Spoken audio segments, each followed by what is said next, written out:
aulas. O que para a gente causa perplexidade em função de que este é um ambiente de formação do caráter do indivíduo, né, de confirmação de cidadania. Quando noticia esse tipo de ocorrência policial na sala de aula, fica a impressão de que alguma coisa está de muito errado nessa relação. Porque é na sala de aula que o indivíduo tem que ter o aprendizado e tem que se interessar em aprender a ser gente. E o que nós estamos assistindo é aterrorizante. São muitas, mas muitas ocorrências de professores espancados por alunos. Professores que saem da escola transportados por uma ambulância por conta dos ferimentos causados pela violência que ela foi submetida ou que ele foi submetido.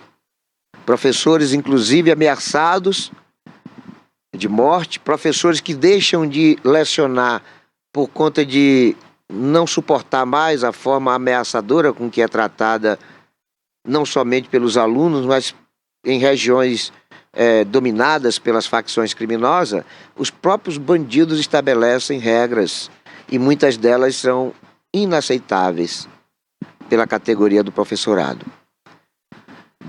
Mas em Belo Horizonte, o que está chamando a atenção no contexto dessa manifestação de hoje é que ela protesta basicamente contra a violência dos pais de alunos contra professores. Ou seja, a situação está descambando para além do tolerável. Porque é inimaginável um pai, por qualquer que seja o motivo, entrar, invadir uma escola para, na frente de crianças, de adolescentes, agirem como marginais, espancarem, agredirem, violentarem mulheres, violentarem educadoras, professoras, porque está fora de órbita, não tem sentido isso. A violência, qualquer que seja, ela não tem razão, não tem por que haver violência, mas numa sala de aula, numa escola, aí extrapola os limites do ponderável. Não podemos aceitar isso. Acho que essa manifestação de hoje, lá em Belo Horizonte, ela tem que ser extensiva, porque não é somente lá que acontece isso. Não é somente a violência de pais de aluno contra professores, é de também alunos contra professores. Isso tem que ser dado um basta. Tem que haver um rigor muito mais intenso na aplicação de pena contra esses agressores, até para servir de motivação ou de desmotivação, né, para que reincidências aconteçam. Eu sou de uma época, quando eu era estudante, havia sim violência na sala de aula, mas não de aluno contra professor, não de pai de aluno contra professor, mas sim do professorado.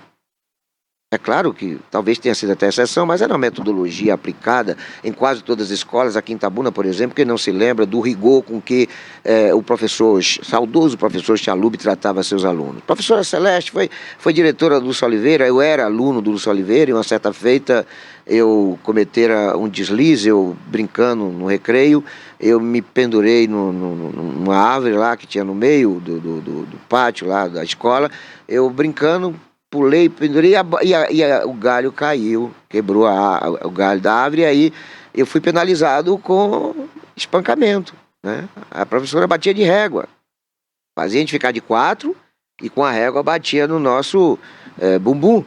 Então, eu sou dessa época em que os professores colocavam aluno que não sabe, que errava na sabatina, que não entregava a tarefa escolar, ou que negligenciava na disciplina escolar, eles colocavam o aluno de joelho, e tem outra, viu? Em cima de milho ou em cima de caroço de feijão, sabe? Quem tem mais de 50, 60 anos sabe do que eu estou falando. Hoje não, hoje não é mais permitido, né? O professor não pode espancar, não pode bater, não pode fazer correção através de agressão, de violência contra o aluno, por mais perverso, por mais marginal que seja o aluno, o professor não tem. Chegou-se aí o limite, o professor tem um momento que ele dali tem que recuar. Isso não acontecia antes. Agora, o que nos assusta é que a coisa se inverteu, né? E se inverteu de maneira muito drástica e sem razão de ser. Porque quando havia o espancamento do professor quanto aluno, havia uma causa ali. O professor queria fazer com que o seu aprendizado fosse imposto de qualquer jeito. Ele queria que o aluno saísse dali formado, aprovado. Certo que era uma metodologia completamente estúpida, mas tinha uma causa. A violência hoje não tem mais causa, é uma violência fútil. A coisa que acontece do nada por esmo, do nada para coisa nenhuma. Às vezes a professora está de costa para a sala de aula, para o alunado, fazendo lá o dever de giz no quadro, quando ela recebe uma cadeirada, lápis, papel pelas costas. Na minha época de estudante, isso era impossível acontecer. Não é porque não existiam pessoas com esse tipo de potencial. É que nós, alunos, na coletividade daquela classe, não permitíamos, sob hipótese nenhuma, que houvesse violência contra a professora, contra o professor. Nós tínhamos os nossos educadores como tios e como tias. Eu me lembro que até os meus 13, 14 anos, o tratamento que eu dava ao professor era de tia. Eu chamava a professora de tia. Até hoje é comum, mas já mais numa idade mais reduzida, né? Hoje a meninada aí de 6 anos, 7, 8 anos, 10 anos no máximo, permanece chamando a professora de tia. Mas passou da idade da adolescência, passou dos 12 anos, aí já não é mais tia, né? Professora mesmo, quando chama de professora, né? Às vezes os adjetivos são aplicados nessa relação do aluno com o professor. Mas ser professor hoje é um inferno, cara. Ser professor hoje, o professor hoje tem melhores condições, né, para aplicar o ensinamento, né, os recursos tecnológicos, da internet, o computador, vários recursos através desse avanço da tecnologia tem dado para o professor melhores condições, né, no ensinamento. Né, o salário está, assim, tipo, vertiginosamente mais vantajado do que era anteriormente. Existem diversos benefícios. O professor que tem PhD, que tem pós-graduação, que tem doutorado, na medida em que ele vai se graduando, ele vai tendo aumento sistemático no seu rendimento salarial, nos seus ganhos profissionais. Então, as coisas melhoraram bastante para o professor, muito, muito. Quando você pega, por exemplo, um professor que é filho de professor, ele deve ter ouvido do pai aquilo que era, né, no passado, né, 40, 50 anos atrás. Então as coisas avançaram para beneficiar demais o professorado. Mas, por outro lado, o professor hoje não é mais tratado com carinho, com respeito, com dignidade. O professor hoje é saco de pancada. O professor hoje é visto por uma boa parcela do aluno como alguém que tem que ser espancado, violentado, agredido, xingado, vilipendiado. Porque, infelizmente, o sistema educacional piorou bastante. Se, por um lado, tivemos avanços vertiginosos na aplicação do aprendizado, por outro lado, nós tivemos também uma queda acentuada na qualidade do ensino. A escola pública hoje não ensina. A escola pública hoje é uma coisa tão absurda que eu chego a ter pena de pais que não têm condições de colocar o filho numa escola particular.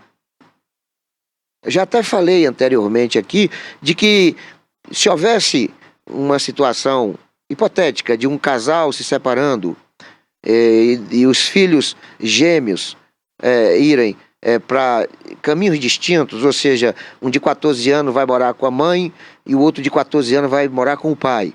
O pai solteiro, sem condições de dar uma assistência maior, e a mãe casada novamente com alguém com condições financeiras de sustento, e sobretudo de pagamento de uma escola privada para aquele garoto. Aquele de 14 anos, 4 anos depois, com certeza vai estar concluindo o 2º grau, enquanto que o que ficou deixado em 4ª série, 5ª série, vai permanecer ali, e se avançar vai ser com qualidade deplorável de aprendizado, porque hoje, infelizmente, diferentemente do que acontecia na minha época de aluno, de estudante, hoje os alunos não precisam mais comprovar a sua qualidade de aluno, não precisa, não tem mais provas.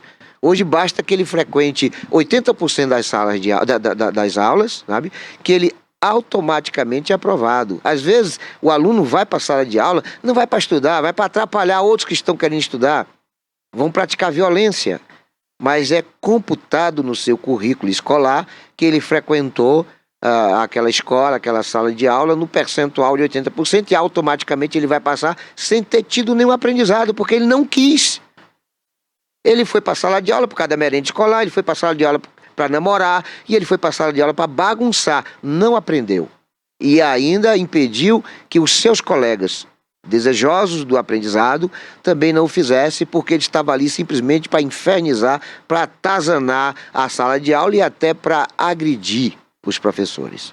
Mas ele passou. Passou, e vai chegar num momento que ele vai parar ali, porque não vai ter como prosseguir em função da competição. O aluno pode até, em função de todas essas vantagens que foram criadas pelos governos, SISU, Enem, várias formas do aluno entrar numa faculdade, numa universidade. As coisas hoje estão mais facilitadas, muito, mas muito mais facilitadas, porque antigamente era um Deus nos acuda entrar na escola pública de terceiro grau, era um Deus nos acuda, era muito difícil, até porque elas eram escassas, mas hoje se ampliou bastante. Hoje tem escolas federais de técnicas, hoje tem faculdades particulares em quase todas as grandes cidades do país. Cidade com mais de 100 mil habitantes, normalmente tem no mínimo uma ou duas faculdades. Escolas com mais de 200 mil habitantes tem universidade, além de muitas faculdades. Então o terceiro grau hoje ficou uma coisa muito mais acessível para a juventude, coisa que não acontecia anteriormente. Hoje nós temos vantagem para ônibus escolar, não existia antes isso, entendeu? Hoje, se o aluno é da zona rural e lá na zona rural não tendo escola, o governo concede para aqueles alunos o transporte gratuito, né?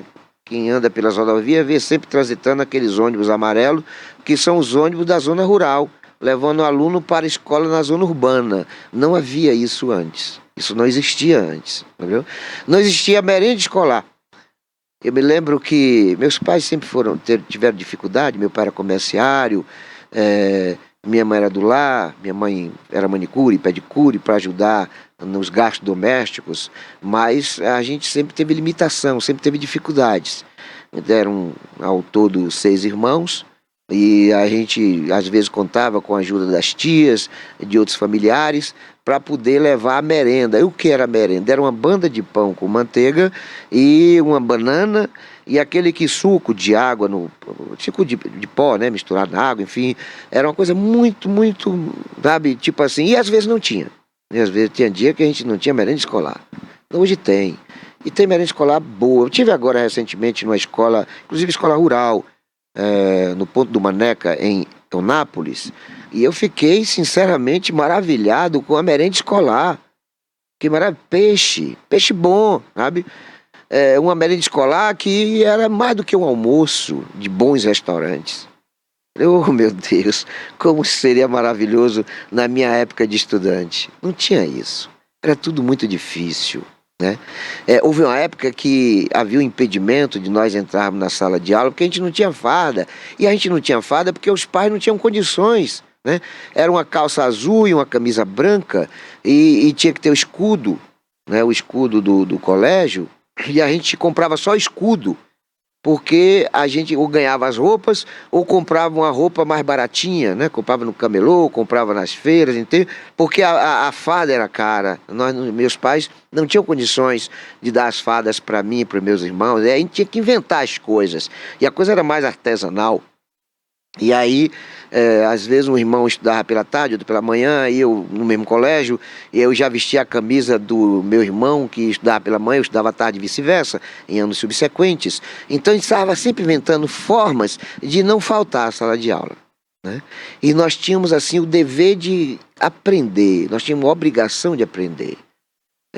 Minha mãe, sobretudo, sempre buscando ali como foi o resultado escolar do dia, se havia tarefa extra escola, a tarefa escolar para ser feita em casa, enfim, sempre aquele monitoramento dos meus pais.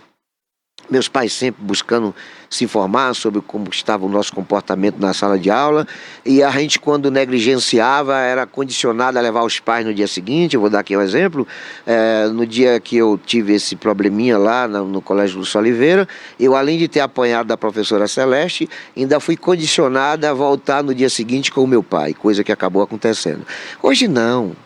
Hoje os pais não estão indo se informar sobre como tem sido a disciplina do filho, não tem buscado saber sobre como tem sido a qualidade do aprendizado. Enfim, as coisas estão muito mais relaxadas, talvez por essa dificuldade que os pais têm de colocar, né, os custos domésticos no limite ou dentro daquilo que é normal, e aí as dificuldades são muito grandes. Eu até entendo isso, né?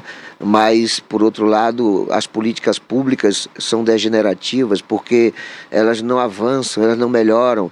Nós temos hoje escolas com ar-condicionado, com sala com ar-condicionado. Antes isso era inimaginável, nem na diretoria tinha ar-condicionado. Nós temos escola hoje com vídeo monitoramento, antigamente nem vídeo monitoramento existia. Nós temos hoje o fardamento que é concedido, o Estado dá o fardamento, a Prefeitura dá o fardamento. Hoje está tudo muito fácil, né? Muito mais fácil, mas a qualidade do ensino ficou vertiginosamente pior, né? O aluno da escola pública não aprende. A qualidade de ensino é muito ruim, muito ruim. Culpar só o professorado? Não, de jeito nenhum. A culpa, talvez a causa de tudo isso sejam as políticas públicas, que são ineficientes ou inexistentes. Agora, o professor também tem responsabilidade sobre esse assunto, né? O professor não tem culpa, mas tem responsabilidade, porque os professores, quando estão lutando por seus interesses pecuniários, os seus ganhos, né, os seus aumentos salariais, os professores vão para a rua, fazem manifestações. Em Eunápolis foram 8 meses de paralisação, uma coisa absurda e criminosa. A PLB de Eunápolis, no ano passado, promoveu uma paralisação que durou 8 meses, numa cidade que é onde se paga um dos maiores salários do país, acima do piso salarial. Aí eles fazem greve porque na escola tem 18 salas, mas tem 2 sem ar-condicionado. Aí paralisa todo o ensino porque tem 2 escolas sem ar-condicionado, sabe? A professora, ela foi punida porque apresentou um atestado de 15 dias para uma extração de dente. Aí todos os outros professores fazem a paralisação, e me parece que na categoria eles ficam só na expectativa de uma sinalização da PLB de parar, porque eles querem ir para a praia, eles querem ter um momento mais próximo da família e tal, e boa parte não gosta de trabalhar. Isso é um fato. E esse não é o perfil do professor de 30 a 40 anos atrás. Nós não ouvimos falar. Eu nunca vi falar de greve na minha época de estudante. Nunca houve greve.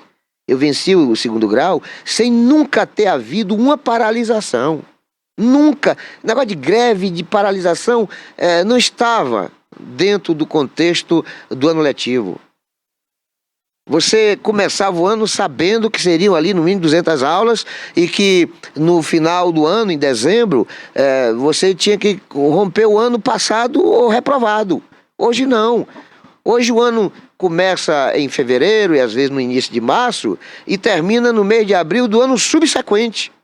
Em julho ou em junho do ano subsequente. O ano não para no vigente. O ano, por exemplo, ano que vem, ano 2024, ano de eleições municipais.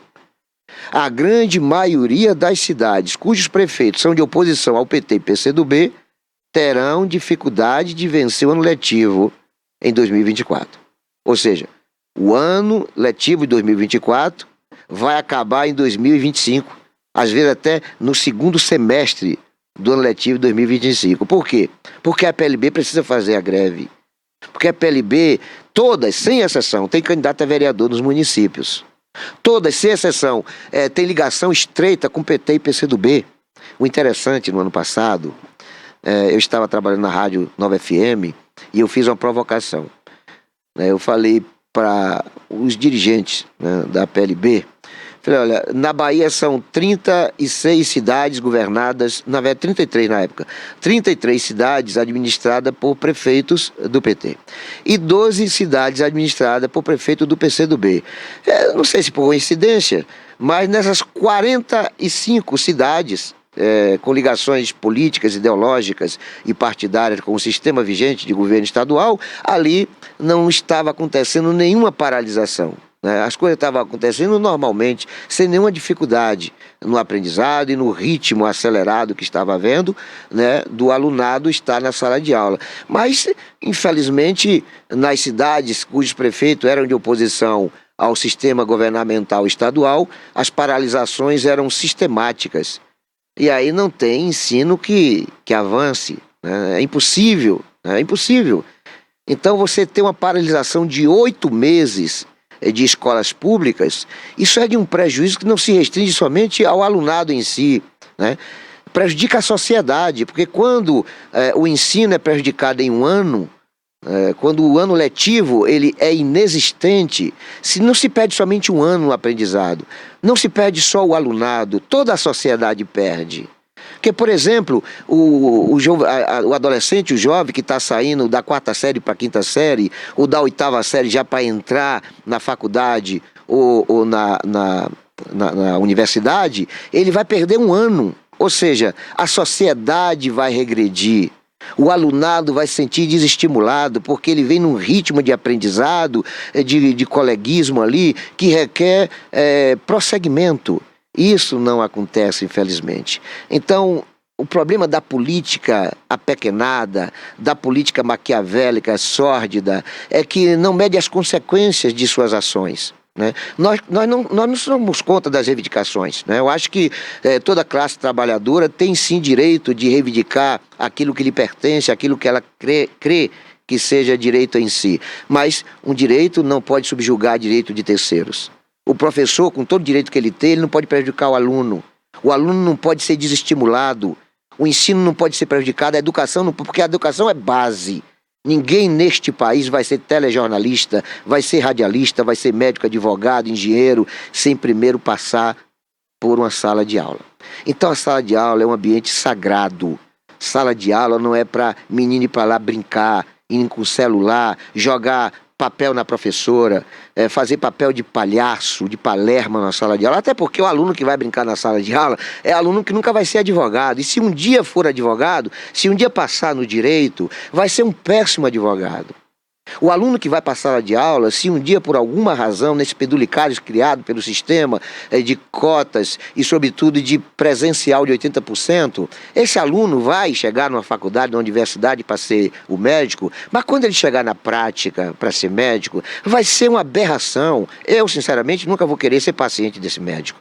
Então é preciso que nós tenhamos a educação como fundamento da sociedade. É preciso que nós tenhamos o professorado trabalhando no sentido de um aprendizado que possa qualificar aquele alunado. É necessário que nós tenhamos sindicatos, associações de professores conscientes de que qualquer paralisação, independentemente dos seus direitos, vai ser prejudicial à educação. E existem outras formas, porque a grande maioria desses sindicalistas que fazem paralisações de escolas públicas são os mesmos que vão estar bajulando vagabundos da política, corruptos das políticas, que são a causa de toda essa problemática. Então é importante que nós tenhamos uma educação valorizada, mas sobretudo reconhecida pelo professorado, de que a base de tudo é o alunado, porque ele também já foi aluno. O professor, para chegar a ser professor, primeiro foi aluno. Então a responsabilidade dele é muito grande. Nós não podemos negligenciar com direitos e deveres. Nós não podemos usar a educação como instrumento de política partidária ideológica. É preciso que nós entendamos que os alunos de hoje são os futuros profissionais que vão dimensionar nossa qualidade de vida. Se não houver esse tipo de entendimento, nós teremos uma educação pública nessa porcaria que está hoje aí. Porque, repito, tenho pena de pais que não possam colocar alunos em escolas privadas, porque, infelizmente, com raríssimas exceções, a escola pública está falida. Culpa dessa degeneração política e do uso partidário ideológico nas questões de sala de aula. Não há violência na sala de aula, não há uso político da educação nesse país. Vamos a um breve intervalo, é coisa muito rápida, é um pelar e um pecar.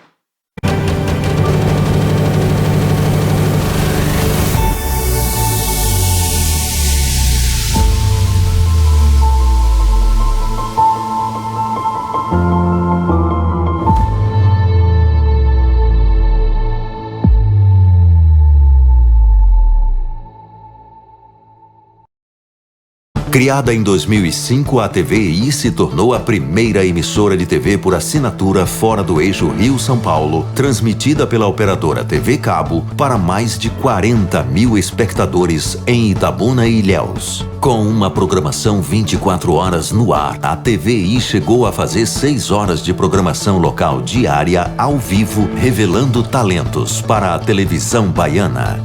Inserida na Lei do Cabo, a TVI passou a integrar o seleto grupo de TVs com programação qualificada junto à Ancine e contribui com a capacitação do mercado audiovisual da Bahia para a captação de recursos para a produção de minisséries, reality shows, documentários e outros produtos de entretenimento para as mais variadas plataformas. Equipada com estúdios de áudio e vídeo e modernas ilhas de edição, a TVI também está preparada para trabalhar no jornalismo factual local, inclusive utilizando sua unidade móvel SDNG.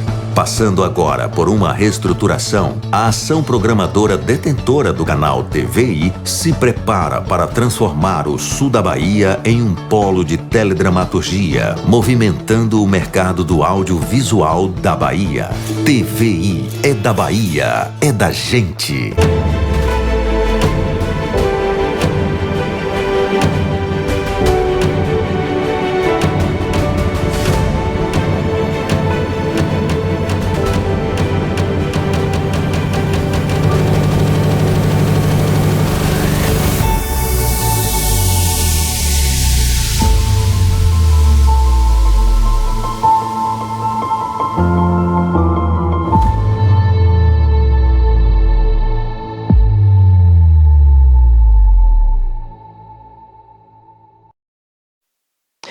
Olá, gente, eu sou o Val Cabral e esse é o programa Olho no Olho aqui pela TVI. Olha, estamos recebendo vários alunos aqui do Colégio Jorge Amado, antiga cooperativa escolar, e o professor Rafael Gama é quem está trazendo essa turma aqui para ter conhecimento da estrutura, de como é feito um programa de televisão. Tudo isso ao vivo, que é o que está acontecendo nesse momento. Como esse programa é Olho no Olho, infelizmente não vou poder fazer com que haja uma apresentação de todo mundo, mas sintam-se todos abraçados e com os nossos agradecimentos presencial aqui de vocês.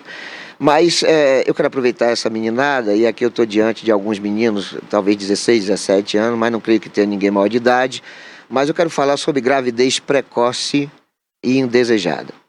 Nós estamos assistindo nos últimos tempos uma degeneração absurda, sobretudo da comunicação, das artes, da cultura, em que o resultado tem sido de comportamento abusivo de muitas pessoas, sobretudo de adolescentes.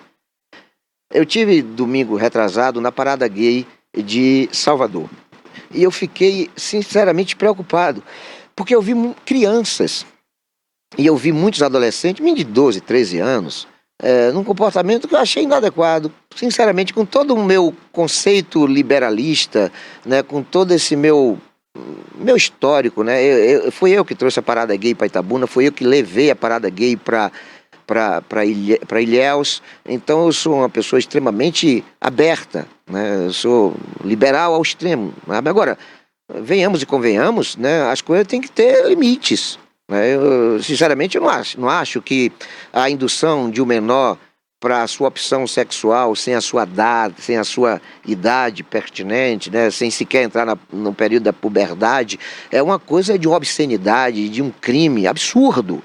Eu acho que uma coisa não tem nada a ver com a outra, né? A criança, o adolescente tem o seu tempo para tudo. E o que eu tenho assistido também, indo em diversos eventos que eu participo na periferia da cidade, que tem me preocupado bastante, é a grande quantidade de crianças, ou melhor, de adolescentes grávidas.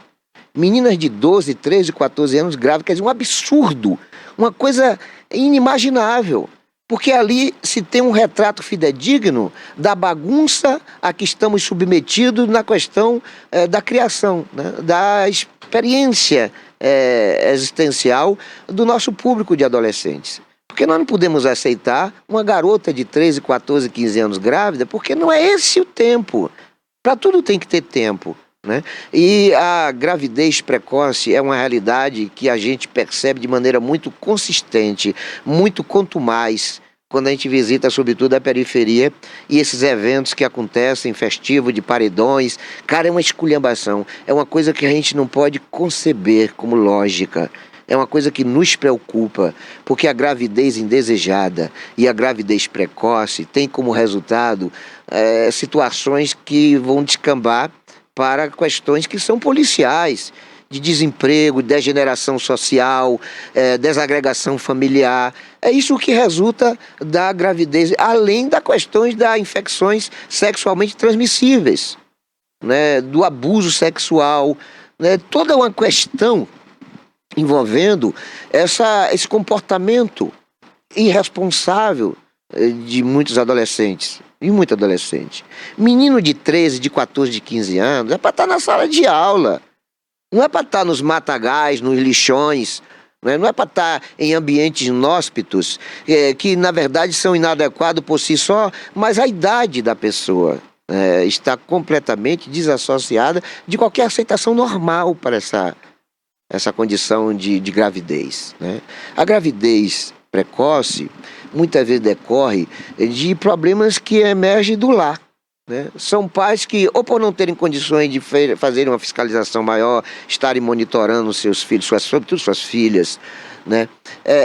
Do ambiente que é propício para a libido, né? Porque são músicas, nos paredões se vê músicas que são... Não sei como é que o sistema aceita músicas com as palavras obscenas, com o achincalhamento do gênero feminino, com a coisa é muito degenerativa, não dá para entender, eu fico assustado com isso, porque eu sou pai e sou avô. Não dá para você aceitar como normal uma festa de paredão com músicas que são assintosamente pornográficas e fomentadoras justamente do despertar da libido em meninas de 12, 13, 14 anos. Que não tem nenhum senso de responsabilidade, não tem um conhecimento, não sabe, enfim, nem se precaver contra a gravidez, contra as doenças que são sexualmente transmissíveis, HIV, AIDS, né? Quantas adolescentes estão soropositivas hoje? São muitas. Eu diria que centenas, só aqui em Itabuna. E a grande maioria, em decorrência justamente desse comportamento facilitador. Tem um local aqui em Itabuna, eu vou omitir o nome, mas que é referência justamente dessa coisa de paredões e tal. E eu sou uma pessoa que anda em tudo quanto é lugar, né? Eu frequento de terreiro de candomblé a igreja evangélica. Eu vou a reuniões de partido de esquerda, embora eu seja radicalmente contra a esquerda, mas tem muitos amigos, eles me convidam, eu vou lá, né? Entro convidado e me esforço para não sair expulso, a reuniões de partido de direita. Então eu tenho uma facilidade enorme de estar nesses ambientes, até porque eu quero conhecer, eu quero saber das coisas, né? E eu vivo de informação, eu sou um comunicador, eu não posso falar aquilo que eu não tenha presenciado, ou que eu não tenha experimentado em loco, eu não vivo somente daquilo que me dizem, né? Eu prefiro e preciso estar ali observando efetivamente o que acontece, até para ter o meu próprio juízo de valor. Então eu tenho ido nos ambientes, e tem um local aqui, que é muito conhecido pela turma adolescente, pelos jovens, e eu frequento lá. Já fui umas 2 vezes. E nas vezes que eu fui, eu saí de lá muito preocupado. Primeiro porque ambientes como aquele, 1 da manhã, 2 da manhã, não é ambiente para meninas de 12, 13, 14 anos, né? E aí eu fico até às vezes me perguntando cadê o conselho tutelar, cadê a vara da infância e da juventude, ou que não vem, ou que quando vem eu não estou presente. Porque indo vai flagrar, né? Embora nós saibamos que as meninas de 13, 14 anos que estão ali são malandrinhas, né? São já escoladas na questão da sexualidade focada na libertinagem, né? Naquela coisa da libido que é fútil, que não tem senso, sabe? Enfim.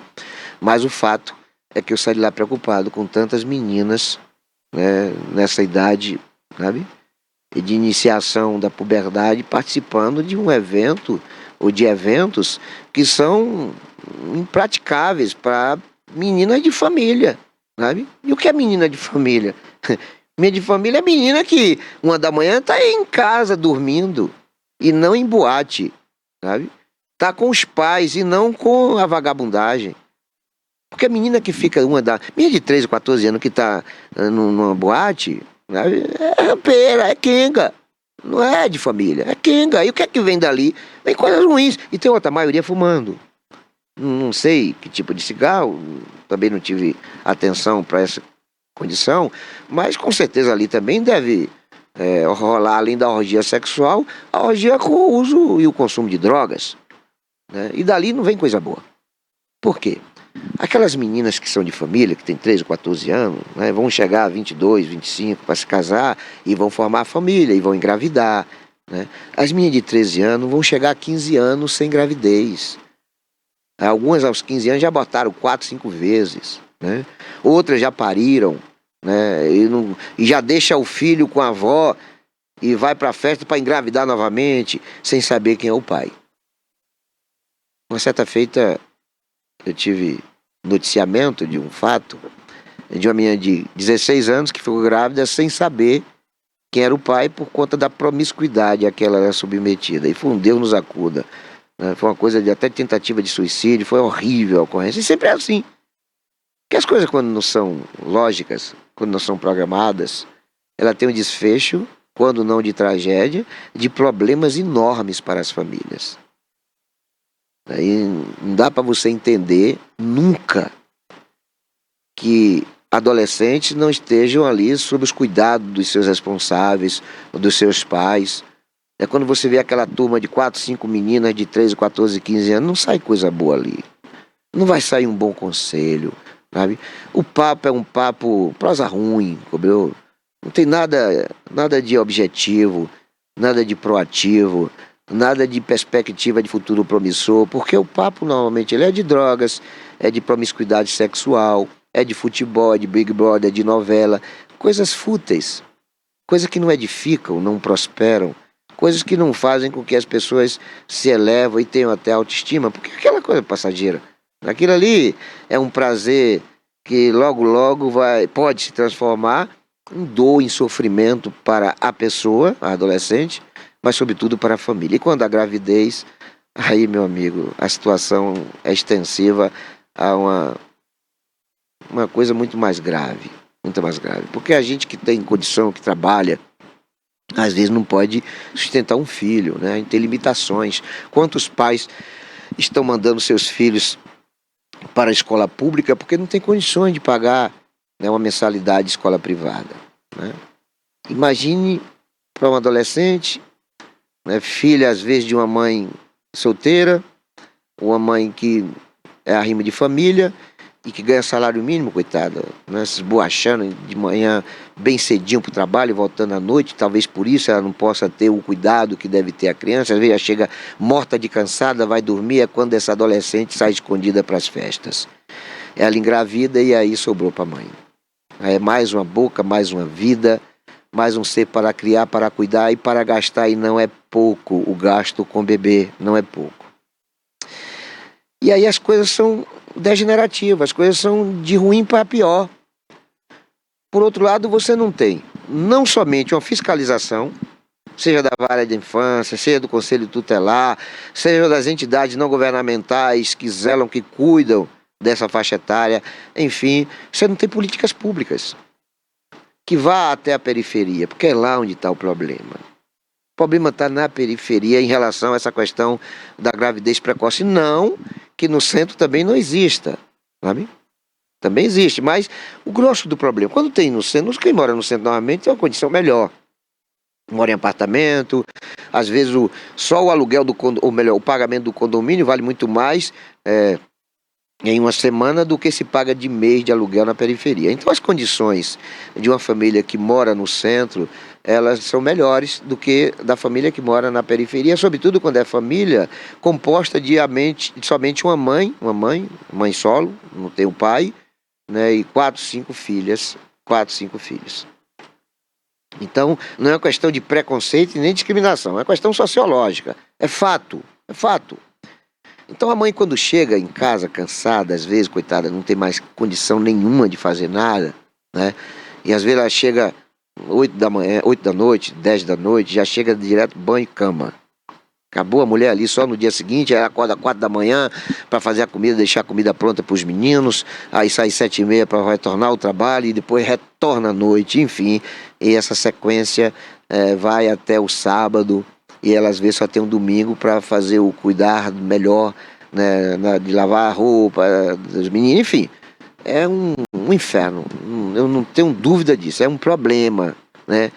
É a vida de mães solteiras, de crianças, de adolescentes, e aí a vagabundagem se aproveita disso. Menina bonitinha, corpo bonitinho, mesmo maltrapilhas, elas acabam sendo seduzidas, né, e fazem o diabo para poder viver aquele momento, que às vezes até de fuga.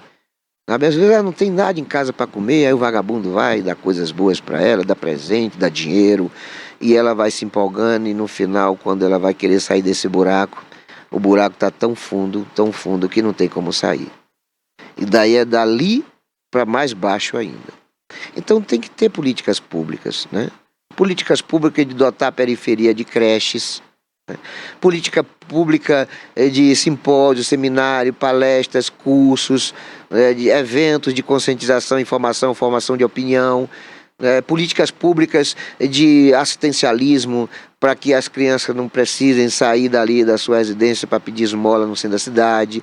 Enfim, né, a despeito de tudo que já temos aí, tem mais gente recebendo Bolsa Família do que com carteira assinada na Bahia, mas independentemente disso, o governo ainda diz que tem 3 milhões de baianos passando fome, e aí o governo vai e inventa um tal de Bahia Sem Fome, e aí eu fui na inauguração, ou melhor, no lançamento desse projeto, aí quando eu chego lá pensando que o Bahia Sem Fome era alicerçado em projeto de geração de emprego e renda, de fomento da industrialização da região, de fazer com que houvesse uma prosperidade material para o cidadão, não. Era o projeto Bahia Sem Fome é uma coisa mirabolante, uma coisa patética.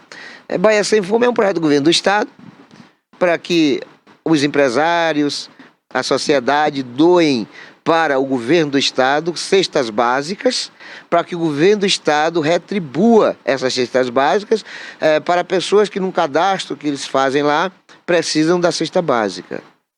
Repito, a Bahia tem muito mais gente sendo beneficiada com Bolsa Família do que com carteira assinada. O que se combate fome não é com cesta básica. Cesta básica eu sei que é necessário, porque a fome não espera. Tem que dar a cesta básica, eu até concordo. Não dessa maneira estapafúrdia de se condicionar a empresa, a sociedade a liberar para o governo cesta básica. Não, eu até digo, não dê não. Se você quer dar a cesta básica, não dê para o governo. Vá na periferia, veja qual é a família que está sem segurança alimentar e faça sua doação direta para aquela família, não dê para o governo. Até porque o governo vai usar isso como política. Há um cadastro lá que eles vão fazer alienação das pessoas, vão dizer, vocês estão comendo por causa da gente, quando na verdade aquela comida foi somente repassada, ela foi doada por terceiros. Então se combate a fome é com emprego. Olha, com emprego se combate a fome, se combate o sucateamento da saúde, o sucateamento da educação, se combate tudo, o emprego é a base de tudo. Porque o cidadão que tem um emprego, que está recebendo o seu salário em dias e um salário bom, ele não vai passar 8 meses para ter, por exemplo, uma consulta ginecológica, urológica, oftalmológica, odontológica. Não, ele vai pagar. Hoje você tem uma consulta hoje com o Dr. Júlio Brito, que é um dos melhores urologistas aqui da região, pode ser o pai, pode ser o filho, creio que deve estar em torno de R$ 250. Mas se você for pelo SUS, para ser atendido por um desses 2 médicos, me parece que somente o pai atende pelo SUS, você vai levar 8 meses, 6 meses. Mas por que você vai esperar tanto? Porque você tem R$ 250 para pagar, porque o que você recebe é insuficiente, às vezes você está desempregado, não vai ter como pagar 250 para fazer uma consulta. Embora, pelo que eu conheço do Dr. Júlio Brito, uma figura extremamente generosa, tanto o pai quanto o filho, eles jamais se furtariam de atender gratuitamente uma pessoa sendo procurado para tanto. Mas políticas públicas devem existir justamente para facilitar a vida das pessoas. O SUS, que é muito bonito no papel, na prática é uma piada de mau gosto, né? Então, o emprego é a base de tudo. Com o emprego, a mãe, mesmo solteira, vai poder pagar uma cuidadora dos filhos. Vai poder botar os filhos numa creche privada, sabe? E suas filhas vão para a escola, não vão poder ficar à mercê da malandragem. Então a base de tudo é emprego, né? A questão da gravidez precoce, por falta de uma atenção mais acentuada da família junto àquele adolescente, tudo se baseia nesse fato.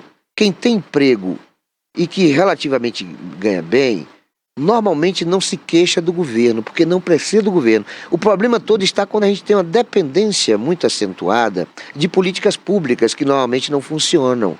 Políticas públicas são degenerativas, são inaplicáveis, são aberrações de penduricalhos ideológicos, políticos e partidários, cuja finalidade nem sempre é cuidar das pessoas, sim cuidar de interesses inconfessáveis de malandros governamentais e políticos. Então, enquanto a gente não cuidar dessa questão, nós teremos adolescentes em situações de vulnerabilidade. Porque é inaceitável que o governo não esteja enxergando a gravidade da problemática da gravidez precoce, da gravidez indesejada. E a gente fica sem entender porque todos os postos de saúde fazem liberações de preservativo, tanto masculino quanto feminino, gratuitamente. Então as meninas estão ficando grávidas por conta de falta de instrução, falta de informação, de formação de opinião, de conscientização. Porque todo o aparato é dado, todo professor hoje é acessível a uma conversa mais íntima com o alunado. Os postos de saúde têm todas as condições, né, de conceder para uma relação sexual, as condições de não haver a gravidez, né, infecções sexualmente transmissíveis, mas infelizmente nós temos um público infanto-juvenil que está completamente desassociado desses encaminhamentos, desses ensinamentos. E aí o resultado vem em forma de uma explosão de gravidez precoce e de gravidez indesejada em nossa sociedade. Nós vamos a um breve intervalo, é coisa muito rápida. É um pelar e um pecar.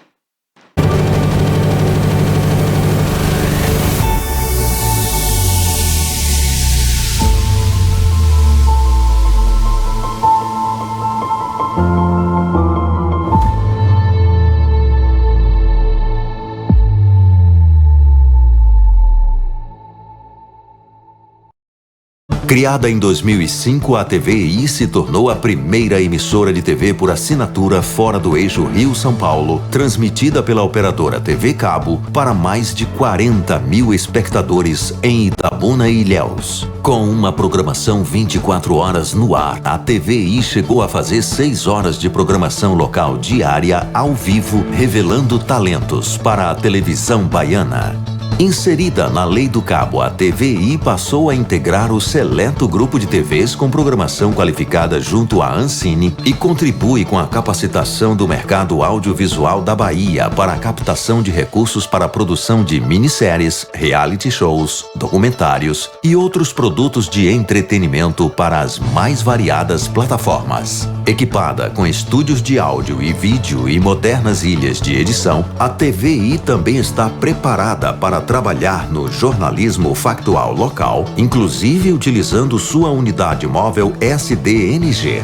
Passando agora por uma reestruturação, a ação programadora detentora do canal TVI se prepara para transformar o sul da Bahia em um polo de teledramaturgia, movimentando o mercado do audiovisual da Bahia.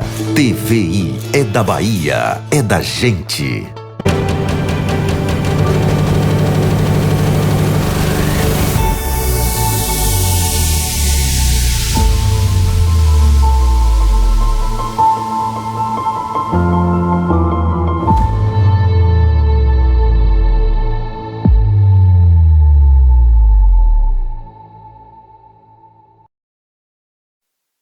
Olá, gente, eu sou Val Cabral e esse é o programa Olho no Olho, aqui pela TVI. Olha, eu tenho viajado bastante, eu sou motociclista, eu conheço a Bahia quase toda, e de moto eu viajo para a Chapada Diamantina, para todo o litoral baiano, eu conheço de Mangue Seco, divisa da Bahia com Sergipe, e a Costa Dourada, que é a divisa da Bahia com o Espírito Santo. Conheço Bom Jesus de Lapa, Chapada Diamantina, enfim, eu gosto muito de viajar e é muito difícil final de semana que eu não estou na estrada.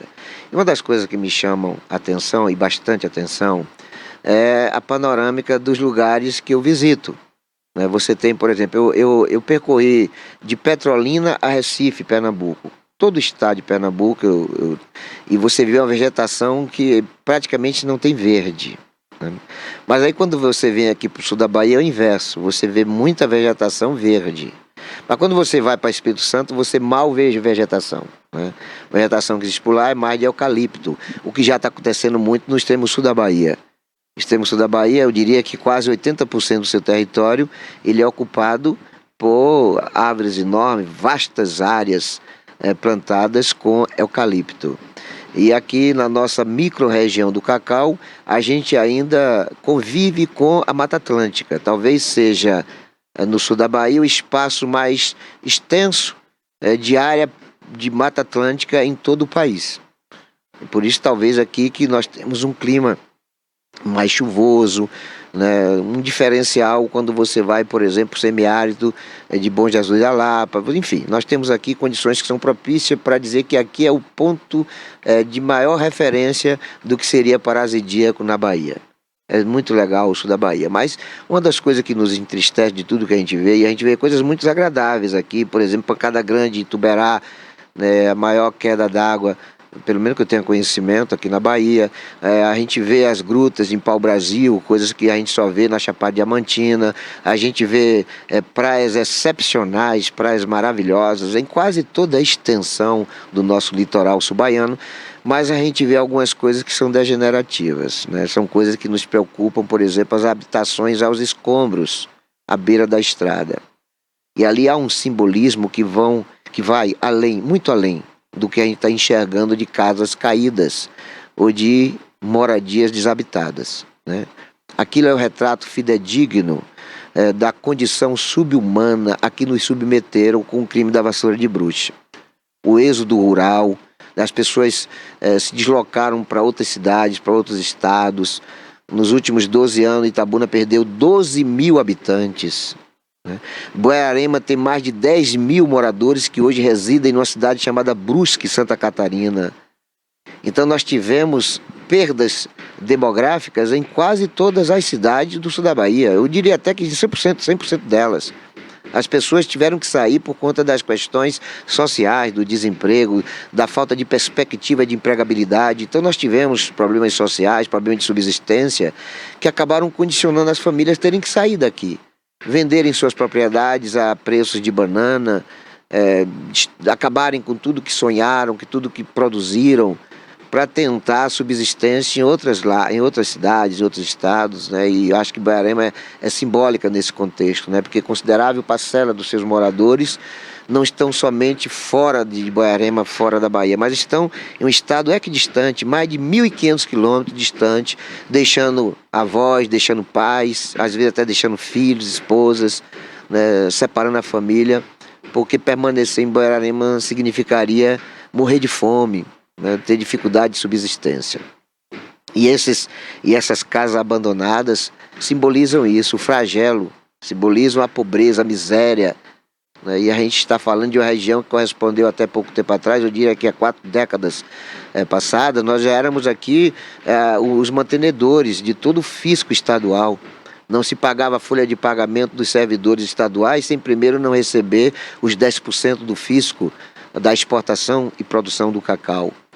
E hoje nós vivemos menosprezados, nós somos órfãos do estado da Bahia. Nós que éramos mais de 60% de toda a riqueza baiana, de toda a arrecadação de impostos, hoje nós não temos 2% nesses percentuais da economia e das finanças baianas. E neste momento que mais precisaríamos do apoio do Estado, ainda nos sentimos prejudicados, menosprezados.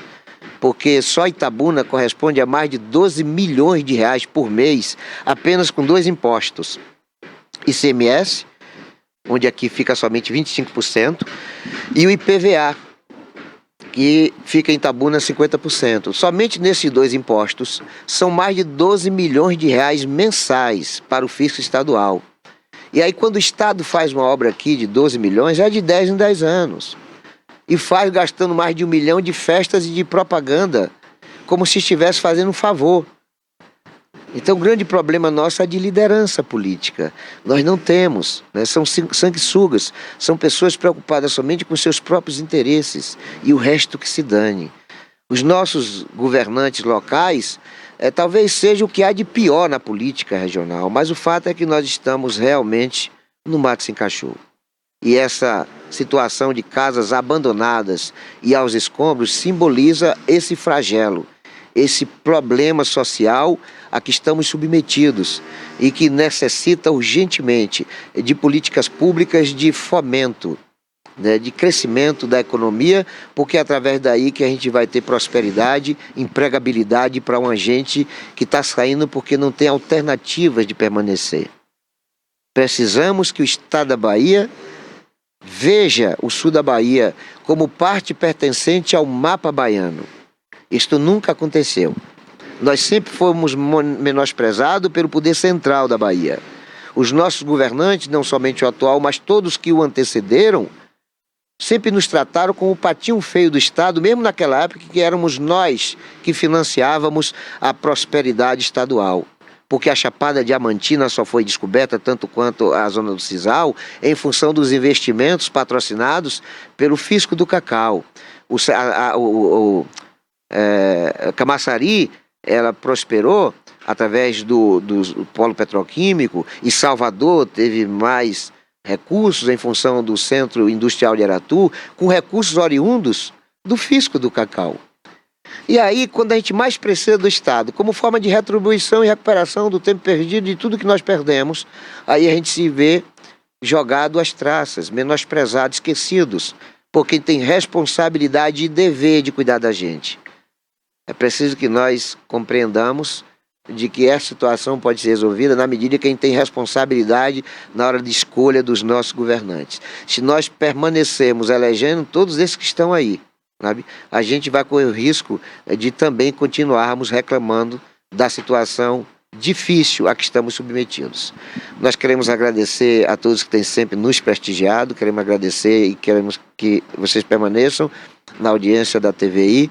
Fiquem todos com Deus e não se esqueçam jamais de que Jesus é o caminho, a verdade e a vida.